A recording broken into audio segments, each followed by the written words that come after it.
When we speak of animals, most people think in purely biological terms.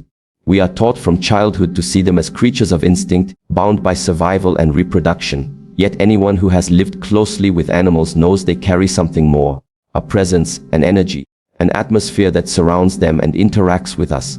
This energy is not something you measure with machines, but you feel it with absolute certainty. It is the same way you can walk into a room after an argument and sense the tension in the air without a single word being spoken. Energy is invisible, yet undeniable.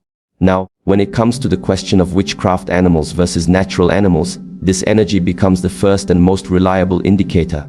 A natural animal, even if wild, radiates a form of balance.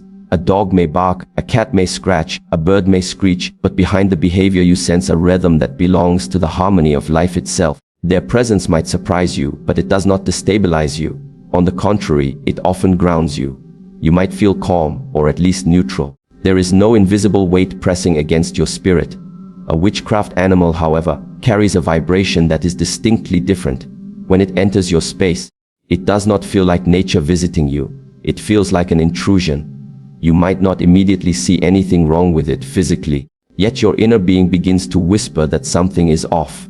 Your thoughts feel unsettled, your body tenses, and your instincts tell you that this presence is not ordinary. It is not about fear in the conventional sense. It is about disruption. Just as a sharp note played on an instrument can disturb the entire melody, the energy of such an animal cuts into your field of awareness and destabilizes it. The difference can be subtle. Imagine two cats. One sits near your door and, though it is a stranger, you sense nothing more than curiosity. You may even feel compassion for it. The other sits in the same position, but when your eyes meet, something stirs in your chest. Not affection, not fear exactly, but disquiet. It feels like its gaze is not merely the gaze of an animal, but of something using the animal as a channel. That is the difference of energy. And this is why I emphasize perception. Too often, we are conditioned to ignore our subtle impressions. We dismiss them as superstition, as imagination, as paranoia. But sensitivity is not weakness, it is intelligence. To detect the energy an animal carries is to train yourself in listening to the signals that the unseen world is constantly giving. Those signals are not meant to scare you. They are meant to protect you. Think of how many people have ignored their intuition and later said, "I knew something was wrong, but I didn't listen." This happens not only with human relationships, but with encounters of every kind. In the realm of witchcraft, ignoring that first whisper is exactly how energies gain access to your space. You do not have to be paranoid, but you must be awake. The natural world teaches you balance. Witchcraft manipulations seek to unbalance you. Your responsibility is to recognize which is which. So the question is not only what kind of animal is this? The deeper question is, what is my spirit telling me about the energy it carries? If you can answer that honestly, without self-deception, you already have the first line of defense. And here is the reflection I want to leave you with: nature never lies, but manipulation always leaves a shadow. If you learn to feel the difference in energy, you will no longer be deceived by appearances. When we look at animals, we must remember that their behavior is rooted in instinct. A bird will search for food, a dog will guard territory, a cat will hunt, a snake will strike when threatened. These are patterns nature has written into their very being, and when you observe them, they follow a certain rhythm that is predictable. Even if you are not a biologist, you intuitively understand what makes sense and what does not. You know when a dog is barking out of curiosity, and you know when that same barking crosses into something that feels unnatural. It is in that gap between what is expected and what is inexplicable that you begin to notice the difference between a natural animal and one that may be manipulated by witchcraft. Behavior is the window through which energy expresses itself. While energy is felt, behavior is seen. When the two do not align with the logic of nature, you should pay attention. For example, a natural owl may appear at night, make its call, and then vanish into the forest. But if an owl begins to perch on the same roof night after night, always staring at the same window, never moving until you notice it, that is not mere instinct. That is persistence beyond what its nature requires. That is behavior bending toward intention. Or think of a dog. Natural dogs bark at intruders, chase after noise, and rest when their surroundings are safe. But when a dog barks endlessly at an empty corner, at a wall where nothing visible stands, or refuses to cross a threshold in your home without reason, you must ask yourself if the dog is reacting to something you cannot see. And here lies the deeper truth. Witchcraft does not always alter the body of an animal, it often bends its behavior. It uses the natural instincts as a vessel, but pushes them into patterns that reveal manipulation. An animal under natural order lives for survival. An animal under spiritual interference often lives as a signal. It repeats actions that draw attention, that disturb the flow of your day, that cause unease not because of the act itself, but because of its timing, its intensity, its persistence. This is where philosophy and awareness meet. Nature moves with balance. It never wastes energy. When you see behavior that looks like waste, repetition without purpose, aggression without cause, appearances without explanation, it is often not nature speaking, but something using nature as a mask. Many people ignore this because they have been trained to rationalize everything. They say, it's just a coincidence, or animals are strange sometimes. But here is the question you must ask. How many coincidences must happen before you admit there is a pattern? How many times must the same crow land on the same window, at the same hour, before you realize you are being watched, not randomly, but intentionally? This awareness is not about fear, it is about clarity. If you understand behavior, you understand intention. If you understand intention, you see through the disguise. The same way a person's actions reveal their hidden motives, the actions of an animal can reveal whether it is simply living or being used as a tool. So the next time you observe an animal, don't only ask what it is doing, ask why it is doing it, and whether that why belongs to the logic of nature or to the hand of manipulation behind the veil. And let me leave you with this: instinct belongs to nature, but obsession belongs to manipulation. If you learn to tell the two apart, you will never again mistake a messenger of witchcraft for a simple creature of the earth. If you want to recognize the difference between a natural animal and one that has been drawn into the work of witchcraft, you must pay attention not only to its energy and behavior, but also to the patterns of its appearance. Because in life, nothing is truly random. Everything carries rhythm, and rhythm always reveals its source.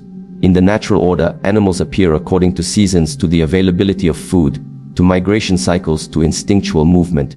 Their presence feels like part of the environment itself. Here one day, gone the next, without clinging to you. You notice them, and then they pass on. That is the rhythm of nature, transient, balanced, unforced. But witchcraft animals do not move with that rhythm. They appear in ways that are too precise, too repeated, too calculated to be natural. A crow does not simply fly over your house, it lands at the same spot every morning. A black cat does not simply wander the street, it lingers in front of your door at midnight for weeks without reason. A strange insect does not merely crawl through your home, it emerges again and again, always in the same corner, as if marking a place. These are not accidents, these are placements. And this is the key: repetition with purpose. When something shows up again and again, especially in connection with specific events in your life, you are not dealing with coincidence, you are dealing with a pattern. And patterns are the footprints of intention. Think about this in human terms. If a stranger passes you once on the street, you think nothing of it. If you see the same stranger on 3 different streets, at 3 different times, you begin to wonder if you are being followed. Why? Because the human mind recognizes pattern. It knows that repetition without randomness signals design. The same principle applies when you observe animals. A natural animal has no interest in your personal life.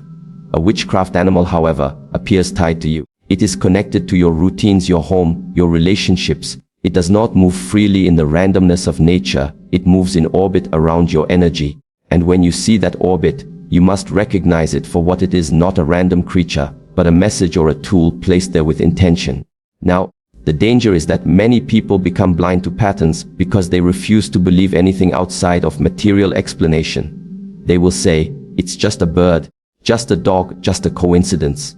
But wisdom does not come from dismissing patterns. Wisdom comes from seeing them, naming them, and discerning what they mean.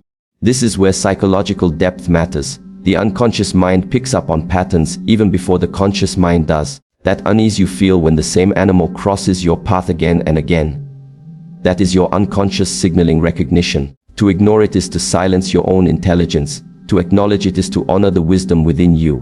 And remember, witchcraft thrives on disguise. It hides behind what looks ordinary so that you dismiss it as unimportant. But no manipulation can completely erase its signature, and its signature is repetition. That is why awareness is power. Once you see the pattern, the disguise falls apart. So let me leave you with this reflection: coincidence belongs to chance, but repetition belongs to design. If you train your eyes to see the difference, you will begin to notice which animals walk by you as part of nature's flow, and which ones are placed before you as part of another hand's intention. And once you see it, you cannot be deceived. So far we have spoken about energy, behavior, and patterns of appearance. Each of these requires you to sharpen your perception, to trust your inner awareness. But there is also a more direct way witchcraft reveals itself, and that is through physical signs. Distortions in the very body of the animal itself. Because while energy is subtle and behavior is external, the physical form often carries scars of manipulation that cannot be hidden. Nature has its own imperfections. Every animal can be born with deformities, injuries, or unusual marks. But when witchcraft is at work, the signs go beyond the natural. They do not simply reflect chance or accident, they reflect intention, a twisting of what should have been ordinary into something unnerving. The eyes, for example, are often the first giveaway. A natural animal's eyes may be bright, dull, curious, or afraid, but always within the spectrum of its species. A witchcraft animal, however, may hold a gaze that feels disturbingly human, piercing, or hollow. You do not just see an animal looking at you, you feel as though something is looking through the animal, borrowing its eyes to reach you. Another sign is sudden and unexplained illness. In nature, sickness follows causes: infection, environment, age. But when an otherwise healthy creature begins to weaken without reason, or when multiple animals in the same area fall ill in strange ways, it can signal that energy has been tampered with. Witchcraft often leaves traces in the body, because energy, when distorted, always seeks a vessel to manifest in. The body becomes that vessel. There are also cases of markings that seem out of place, shapes burned into fur, wounds that heal in unnatural patterns, or discolorations that look almost symbolic. Nature does not create symbols on the bodies of animals, but spiritual manipulation does. These become signs not of biology, but of message. What makes these distortions important is not just the physical irregularity itself, but the effect it has on you when you notice it. A natural deformity may stir compassion, but it does not disturb your spirit. A witchcraft distortion unsettles you at a deeper level. It triggers something in your awareness that says, this is not merely physical, this is pointing to something unseen. And yet, many people dismiss these signals because they do not want to sound superstitious. They rationalize, they explain away. But here is the reality. The physical world is never separate from the spiritual.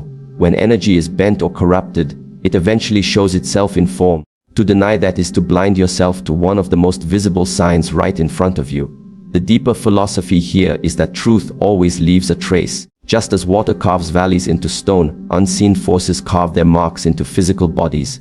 A witchcraft animal cannot fully hide the influence it carries, because the distortion will eventually surface. In the eyes, in the skin, in the movement of its limbs. To recognize this is not to live in paranoia, but to live in clarity. So, when you observe an animal, do not only look at its actions, study its form, its eyes, its health, its marks. Ask yourself, do these signs reflect the randomness of nature or the interference of something else? Because once you train yourself to see these distortions, you no longer need to be told whether you are facing a natural creature or one being used as a vessel. Let me leave you with this reflection: energy may be invisible, but it always leaves a visible footprint. If you learn to read the signs written on the body, you will never again confuse manipulation for nature's design. When we talk about natural animals versus witchcraft animals, there is one distinction that cannot be overlooked: the effect they have on your inner state and the atmosphere around you. Because while energy can be sensed, behavior can be observed, and physical distortions can be seen, the real question is what happens to your mind, your emotions, and your space when this animal enters. That impact is often the clearest signal of all. A natural animal leaves behind balance. Even if it is wild, even if it is aggressive, its presence is momentary and its influence is neutral. A barking dog might startle you, but once it leaves, the air clears and your attention shifts naturally back to life.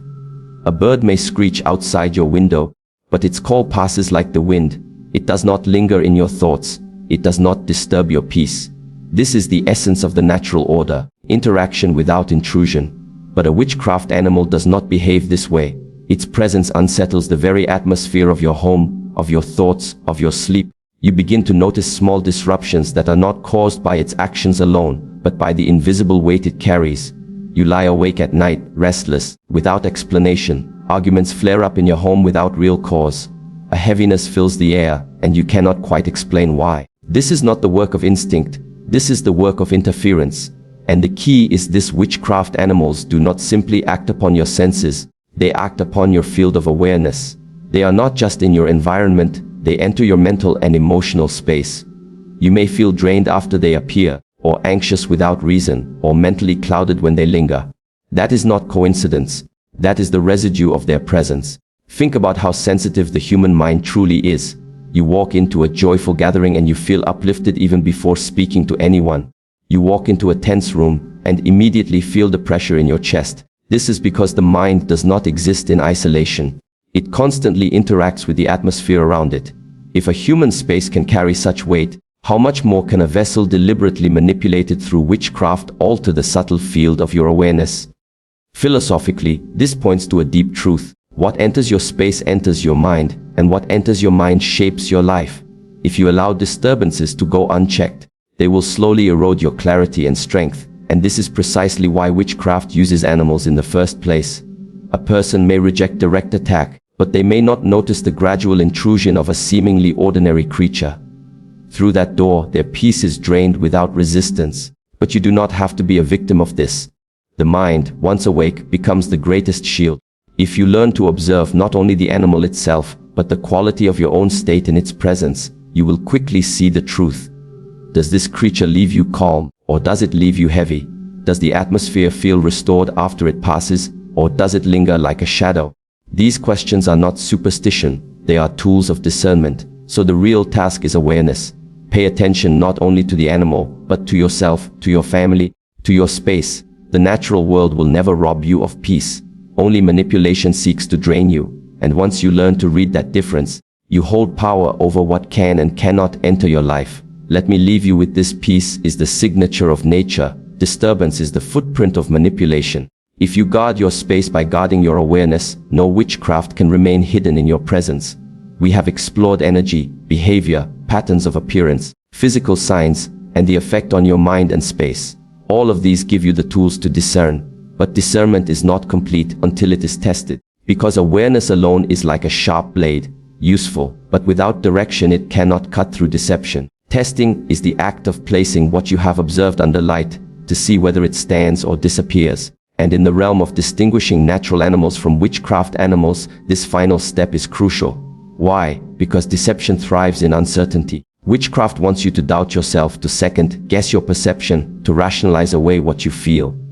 Awareness gives you clarity, but testing gives you certainty. And the most powerful form of testing is done through prayer, blessing, and spiritual authority. When light shines, shadows have no choice but to react. Think of it like this: a natural animal is part of creation. It does not resist blessing because it exists within the harmony of the universe itself. If you speak words of prayer over it, sprinkle water of cleansing, or simply project an intention of peace, the animal remains unchanged. It may move away out of instinct, but it does not react with disturbance. It has nothing to hide because it is already aligned with life. A witchcraft animal, however, cannot endure that. The moment prayer or blessing is spoken, it shifts, it grows restless, agitated, or even flees altogether. Why? Because what sustains it is not natural energy, but manipulation, and manipulation cannot coexist with truth. Where light enters, distortion must collapse. This is why across cultures and traditions, the act of blessing has always been seen as the ultimate test. It is not superstition, it is spiritual science. When you introduce a vibration of purity into a space, anything that does not belong to purity is revealed. Just as a counterfeit coin is exposed when struck against true metal, so too is a counterfeit presence exposed when struck against prayer. But this test is not only about the animal, it is also about you. Because to speak words of blessing requires belief, focus, and authority. If you do it mechanically, with no inner conviction, the result may be weak. But if you do it with awareness, fully conscious of your own spiritual center, then your words carry weight. You become a force, and through you truth is revealed. Philosophically, this points to something deeper. Light is not something you merely call upon. It is something you embody. When you align yourself with clarity, peace, and truth, your very presence becomes a test. The moment you enter a space, anything that is not aligned begins to reveal itself, because it cannot stand in harmony with you. That is the highest form of discernment. Not only to see deception, but to live in such a way that deception cannot stand in your presence. So the final step is simple, but profound. When in doubt, test. Speak words of blessing. Project peace. Align yourself with clarity. Watch what happens. Nature will remain steady, but manipulation will always falter. And let me leave you with this. Truth does not need to hide, but lies always tremble under light. If you learn to test with awareness and prayer, you will never again be deceived by what only appears natural on the surface.